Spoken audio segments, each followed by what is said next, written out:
Hello everyone, welcome back to my YouTube channel. बच्चों, आज के क्लास में हम लोग स्टडी करने वाले हैं क्लास 10th बायोलॉजी का फर्स्ट चैप्टर, जिसे हम लाइफ प्रोसेस के नाम से जानते हैं। तो बच्चों, लाइफ प्रोसेस एक इम्पॉर्टेंट चैप्टर है आपके बायोलॉजी का, और आपके बोर्ड एग्जामिनेशन में इससे बहुत सारे इम्पॉर्टेंट क्वेश्चंस पूछे जाते हैं। तो लाइफ प्रोसेस होता क्या है बच्चों? What is life process? Life processes are certain basic functions which are required for survival of living organisms। तो बच्चों, लाइफ प्रोसेस बेसिक फंक्शंस हैं हमारे बॉडी का, जिसके कारण हम सभी लिविंग ऑर्गेनिजम्स इस नेचर में सरवाइव करते हैं। जैसा कि आपको पता है बच्चों कि हमारे आसपास जितने भी लिविंग ऑर्गेनिजम्स हैं वे सारे के सारे प्लांट्स और एनिमल्स हैं, और हम सभी प्लांट्स एंड एनिमल्स इस अर्थ पे सरवाइव करते हैं। तो आखिर हमारे बॉडी में ऐसे कौन कौन से फंक्शन होते हैं जिसके कारण हम सभी इस अर्थ पे सरवाइव करते हैं? तो बच्चों, वे सारे प्रोसेस या वे सारे फंक्शंस जो हमारे बॉडी के अंदर होती है, उसी फंक्शंस को हम लोग क्या बोलते हैं? Life processes. तो इसका सिंपल सा डेफिनेशन आप खुद बना सकते हैं कि life processes are basic functions which are required to survive the living organisms. ठीक है, तो आप इसको नोट कर सकते हैं। Life processes are basic functions which are essential to sustain their life on this earth. तो आप जो चाहें उसे डेफिनेशन बना सकते हैं। तो चलिए इस डेफिनेशन को हम लोग बोर्ड पे लिखते हैं।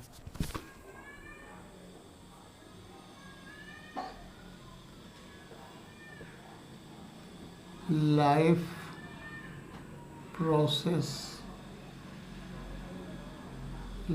Processes are basic functions. Life processes are basic functions which are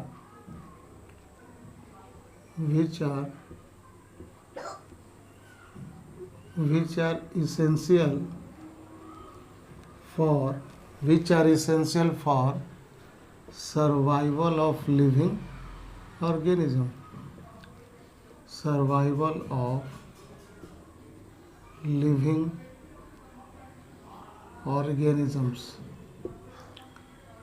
ठीक है बच्चों, तो हम लोगों ने इस डिफिनीशन को लिख लिया है कि life processes are basic functions which are essential for survival of living organisms.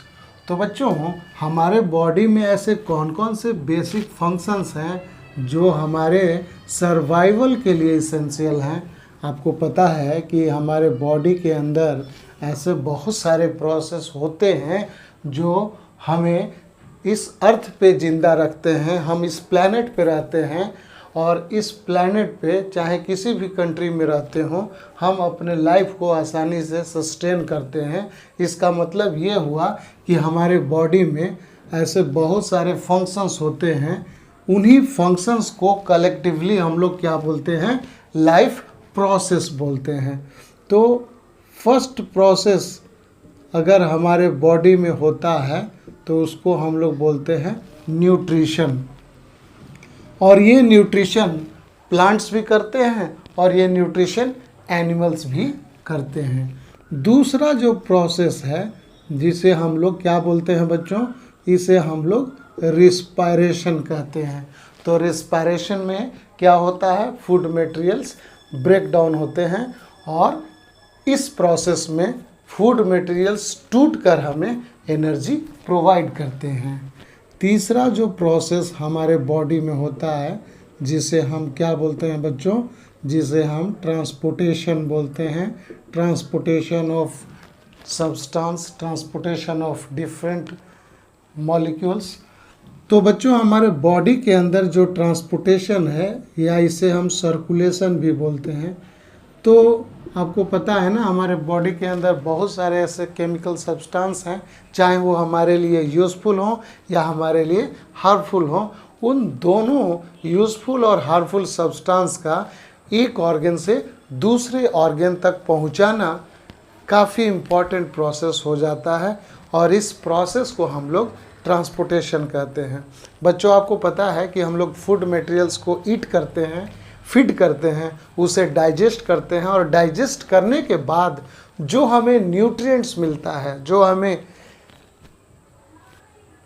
पोषक पदार्थ मिलता है, उसी पोषक पदार्थ को, उसी न्यूट्रिएंट्स को ब्लड के द्वारा हमारे टिश्यूज़ तक, हमारे सेल्स तक पहुंचाया जाता है बच्चों, और उसी न्यूट्रिएंट्स के ब्रेकडाउन से हमें एनर्जी मिलती है। इसका मतलब हम सभी ऑर्गेनिजम्स फूड मटेरियल को क्यों ईट करते हैं? क्योंकि उस फूड मटेरियल के टूटने से हमें एनर्जी मिलती है और उसी एनर्जी के दम पे हम अपने बॉडी में डिफरेंट फंक्शंस को ईजिली परफॉर्म करते हैं। अगर हम आज अभी इस वीडियो में आपको पढ़ाने जा रहे हैं या हम लोग इस वीडियो के माध्यम से पढ़ रहे हैं तो हमें पढ़ाने में भी एनर्जी लगती है और वह एनर्जी हमें कहाँ से मिलती है? फूड से मिलती है। तो बच्चों, फूड को ईट करना और उसे डाइजेस्ट करना, ये प्रोसेस क्या कहलाता है? न्यूट्रिशन कहलाता है। तो हम लोग न्यूट्रिशन में इसे पूरा स्टडी करेंगे। रिस्पायरेशन में हमें उसी फूड मटेरियल से एनर्जी मिलती है, तो इस प्रोसेस को भी हम लोग डिटेल स्टडी करेंगे। तीसरा जो प्रोसेस है मैंने आपको बतला दिया, ट्रांसपोर्टेशन या सर्कुलेशन। हमारे बॉडी के अंदर वैसे बहुत सारे केमिकल सब्सटेंस हैं जो एक ऑर्गन से दूसरे ऑर्गन ट्रांसपोर्ट किए जाते हैं, चाहे वो यूज़फुल हो या हार्मफुल हो। फोर्थ जो प्रोसेस होता है बच्चों, उसे हम लोग बोलते हैं एक्सक्रीशन। तो हमारे बॉडी के अंदर ऐसे बहुत सारे हार्मफुल सब्सटेंस हैं, बहुत सारे मेटाबॉलिक वेस्ट मटेरियल हैं बच्चों, जिसे हमें बॉडी से बाहर रिलीज़ करना पड़ता है। आप खुद सोचो कि हमारे बॉडी के अंदर एक ऐसा मीडियम है जिसे हम ब्लड कहते हैं और वह ब्लड हमारे बॉडी में सर से लेकर पाँव तक फ्लो करता रहता है और उस ब्लड के माध्यम से न्यूट्रिएंट्स भी कैरी किए जाते हैं, डिफरेंट सब्सटेंस कैरी किए जाते हैं, जिसमें हार्मफुल सब्सटेंस भी पाए जाते हैं, टॉक्सिक सब्सटेंस भी पाए जाते हैं, और वह टॉक्सिक सब्सटेंस को बॉडी से बाहर रिलीज़ करना काफ़ी इम्पॉर्टेंट है, नहीं तो हम लोग सर्वाइव नहीं कर पाएंगे। तो एक्सक्रीशन में हमारे बॉडी के अंदर, हमारे सेल्स के अंदर जो मेटाबॉलिक वेस्ट मटेरियल बनता है, नाइट्रोजिनस वेस्ट मटेरियल बनता है, उस नाइट्रोजिनस वेस्ट मटेरियल को हम अपने बॉडी से बाहर रिलीज़ करते हैं।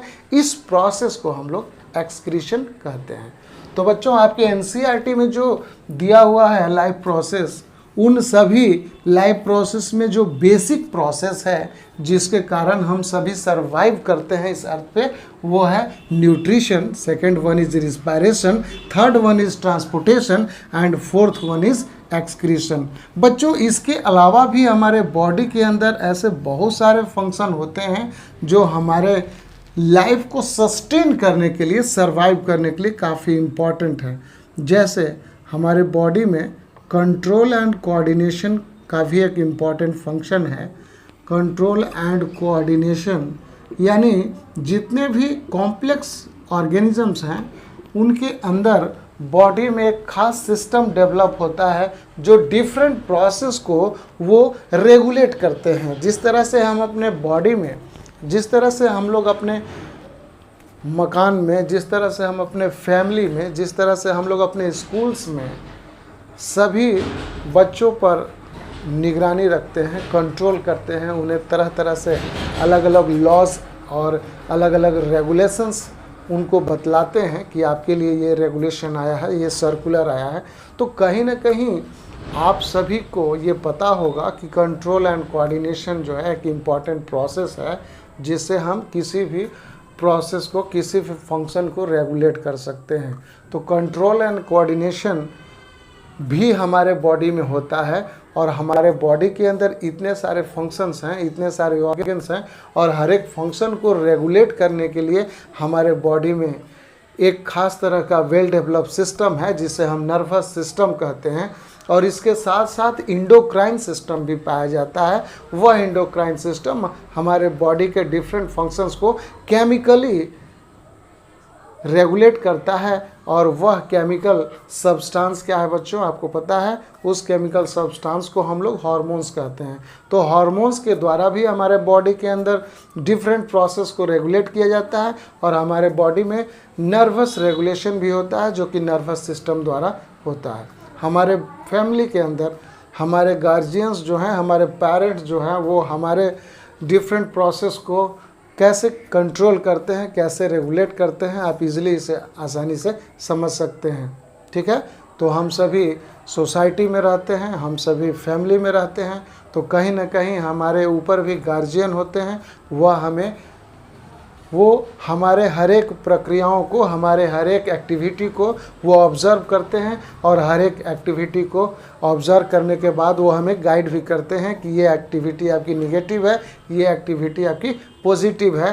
तो सेम चीज़ हम लोग हर जगह ये फॉलो कर सकते हैं। कंट्रोल एंड कोऑर्डिनेशन हमारे बॉडी में भी होता है, डिफरेंट प्लांट्स के अंदर भी होता है, उनके अंदर भी फाइटो हार्मोन्स पाए जाते हैं जो कि प्लांट बॉडी के अंदर जितने भी प्रोसेस होते हैं उनको भी वो रेगुलेट करता है। तो बच्चों कहीं ना कहीं कंट्रोल एंड कोऑर्डिनेशन ये हायर ऑर्गेनिजम्स में पाए जाएंगे, ये यूनिसेलुलर ऑर्गेनिजम्स में पुअरली डेवलप होता है।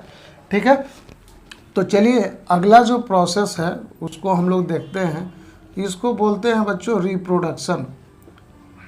रिप्रोडक्शन भी एक इम्पॉर्टेंट प्रोसेस है बच्चों, ये हमारे बॉडी का एक इम्पॉर्टेंट फंक्शन है, और इस फंक्शन से हम अपने ही तरह के ऑर्गेनिजम्स को बर्थ करते हैं। यानी रिप्रोडक्शन एक ऐसा इम्पॉर्टेंट प्रोसेस है लिविंग ऑर्गेनिजम्स का, जिसमें लिविंग ऑर्गेनिजम्स अपने ही जैसे, अपने ही काइंड के लिविंग ऑर्गेनिजम्स को, अपने ही काइंड के क्रिएचर को जन्म देते हैं, और इस तरह से हम अपने ऑर्गेनिजम्स की संख्या को भी मेंटेन रखते हैं, अपने स्पीसीज़ को भी मेंटेन रखते हैं। तो बच्चों reproduction are the very essential feature of the living organisms. आप याद रखोगे, हालांकि आप लोअर क्लास में भी आपने पढ़ रखा है कि रिप्रोडक्शन जो है लिविंग ऑर्गेनिजम्स का सबसे पेकुलियर फीचर है, सबसे सैलिएंट फीचर है। ठीक है, और बच्चों एक चीज़ बताएं कि रिप्रोडक्शन जो है वो बहुत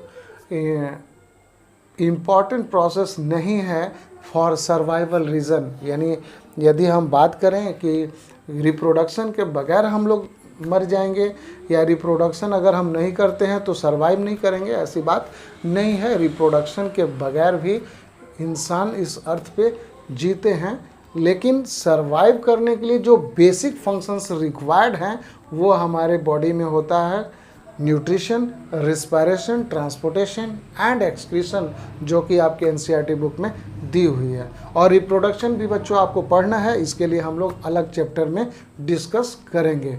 तो आप लोग समझ गए होंगे कि हमारे बॉडी में जितने भी लाइफ प्रोसेस होते हैं वो सारे के सारे इम्पॉर्टेंट हैं हमारे बॉडी को सर्वाइव करने के लिए, हमारे बॉडी को सस्टेन करने के लिए। और बच्चों आपको एक चीज़ मैं बताऊं कि जितने भी लाइफ प्रोसेस हैं हमारे बॉडी में, जितने भी बेसिक फंक्शंस हैं हमारे बॉडी में, इसके लिए हमारे बॉडी में कुछ खास तरह के ऑर्गन सिस्टम डेवलप हैं, और उसी ऑर्गन सिस्टम के कारण इस प्रोसेस को हम लोग ईजिली परफॉर्म कर पाते हैं। तो न्यूट्रिशन के लिए हमारे पास जो सिस्टम है बच्चों, इस सिस्टम को बोलते हैं डाइजेस्टिव सिस्टम। तो न्यूट्रिशन के लिए हमारे बॉडी में जो सिस्टम गॉड ने दिया है उसे हम क्या बोलते हैं, डाइजेस्टिव सिस्टम। रिस्पायरेशन के लिए जो हमारे पास सिस्टम है उसे हम क्या बोलते हैं, उसे हम रिस्पायरेटरी सिस्टम कहते हैं। थर्ड जो प्रोसेस है ट्रांसपोर्टेशन या सर्कुलेशन, इसके लिए हमारे बॉडी में जो सिस्टम है उसे हम सर्कुलेटरी सिस्टम कहते हैं। ठीक है बच्चों, तो सर्कुलेटरी सिस्टम भी एक इम्पॉर्टेंट ऑर्गन सिस्टम है। एक्सक्रीशन के लिए हमारे बॉडी में जो सिस्टम है उसे हम एक्सक्रीटरी सिस्टम कहते हैं। और रिप्रोडक्शन कंट्रोल एंड कोऑर्डिनेशन के लिए जो हमारे पास जो सिस्टम है उसे हम नर्वस सिस्टम कहते हैं। तो नर्वस सिस्टम से नर्वस रेगुलेशन होता है और इसके साथ साथ हमारे बॉडी में इंडोक्राइन सिस्टम भी पाया जाता है, जिसके कारण हार्मोन्स रिलीज होते हैं और इंडोक्राइन सिस्टम से भी हमारे बॉडी के इम्पॉर्टेंट फंक्शंस कंट्रोल होते हैं। रिप्रोडक्शन के लिए हमारे बॉडी में जो सिस्टम है उसे हम रिप्रोडक्टिव सिस्टम कहते हैं। ठीक है बच्चों, तो ये कुछ बेसिक फंक्शंस हो गए जो हमारे बॉडी में परफॉर्म किए जाते हैं और ये जो बेसिक फंक्शंस हैं ये कहीं ना कहीं सिस्टम के द्वारा परफॉर्म किया जाता है। अगला जो हम लोग प्रोसेस लिख सकते हैं, उसके लिए जो अगला प्रोसेस है मूवमेंट है। हमारे बॉडी में मूवमेंट काफ़ी इसेंशियल है। आप जानते होंगे कि एनिमल्स जो है one place to another place move करता है, तो हमारे बॉडी में जो मूवमेंट होता है, इस मूवमेंट के लिए भी हमारे पास एक सिस्टम है जिसे हम क्या बोलते हैं, स्केलेटल सिस्टम। स्केलेटल सिस्टम, और इस स्केलेटल सिस्टम में हम लोग मसल्स और बोन्स दोनों की स्टडी करेंगे, क्योंकि मूवमेंट के लिए हमारे बॉडी को क्या चाहिए, मूवमेंट करने के लिए हमारे बॉडी को बोन्स की आवश्यकता है और इसके साथ साथ मसल्स की आवश्यकता है, नीड है। यानी जब भी हम मूवमेंट करते हैं, यानी हम अगर इस क्लासरूम में चल रहे हैं तो हमें मूवमेंट करने के लिए बोन्स की नीड है और साथ साथ बोन्स को मूव कराने के लिए मसल्स की नीड है। तो हमारे बॉडी में जो भी मूवमेंट हो रहा है, ये सारे मूवमेंट कैसे होते हैं, ये with the help of bones and muscles. तो आपने क्लास 9th में टिश्यू पढ़ा होगा, मस्कुलर टिश्यू, वहाँ पे आपने ज़रूर इसे समझा होगा कि मूवमेंट कैसा होता है। वॉलंटरी मूवमेंट होता है, इनवॉलंटरी मूवमेंट होता है। तो हमारे बॉडी में मूवमेंट दो तरह के होते हैं, वॉलंटरी मूवमेंट और इनवॉलंटरी मूवमेंट। तो बच्चों, आज के इंट्रोडक्टरी क्लास में हम लोगों ने जान लिया कि लाइफ प्रोसेस होता क्या है। Life processes are the basic functions which are essential for survival of living organisms. यानी किसी भी लिविंग ऑर्गेनिजम्स के लिए, जिंदा रहने के लिए जो बेसिक फंक्शंस होते हैं, उस फंक्शंस को हम लोग लाइफ प्रोसेस कहते हैं। और ये सारे के सारे लाइफ प्रोसेस हमारे बॉडी में परफॉर्म होते हैं। लेकिन यहाँ एक क्वेश्चन है बच्चों कि लाइफ प्रोसेस क्या केवल हायर एनिमल्स में होता है, हायर प्लांट में होता है? क्या ये लोअर प्लांट्स या लोअर एनिमल्स में नहीं होता है? क्या ये यूनिसेलुलर में ही होता है या मल्टीसेलुलर में भी होता है? तो बच्चों, हमारे नेचर में दो तरह के ऑर्गेनिजम्स पाए जाते हैं। एक होता है यूनिसेलुलर, दूसरा होता है मल्टीसेलुलर। तो ये सारे के सारे लाइफ प्रोसेस यूनिसेलुलर में भी होते हैं और मल्टीसेलुलर में भी होते हैं। यानी अमीबा एक यूनिसेलुलर ऑर्गेनिजम्स है और उस अमीबा के अंदर भी ये सारे के सारे बेसिक फंक्शंस परफॉर्म होते हैं। और हम सभी मल्टी सेलुलर ऑर्गेनिजम्स हैं, तो हमारे बॉडी के अंदर भी ये सारे के सारे फंक्शंस परफॉर्म किए जाते हैं। तो ह्यूमन बीइंग में वेल डेवलप ऑर्गन सिस्टम है और इस ऑर्गन सिस्टम के हेल्प से हम इस फंक्शंस को ईजिली परफॉर्म करते हैं। प्लांट्स में किसी भी तरह का ऑर्गन सिस्टम डेवलप नहीं होता है, लेकिन वहाँ भी ये सारे के सारे फंक्शंस परफॉर्म किए जाते हैं। ठीक है बच्चों, तो मिलते हैं हम लोग अगले वीडियो में, और अगले वीडियो में हम लोग लाइफ प्रोसेस का जो पहला इम्पॉर्टेंट प्रोसेस है उस प्रोसेस को स्टडी करेंगे और उस प्रोसेस का नाम है न्यूट्रिशन। तो हम लोग अगले वीडियो में न्यूट्रिशन के बारे में स्टडी करेंगे। तो मिलते हैं अगले वीडियो में, तब तक के लिए धन्यवाद। और वैसे बच्चे जो इस चैनल पर पहली बार देख रहे हैं तो चैनल को ज़रूर सब्सक्राइब करें, वीडियो को लाइक करें और अधिक से अधिक अपने दोस्तों में शेयर करें।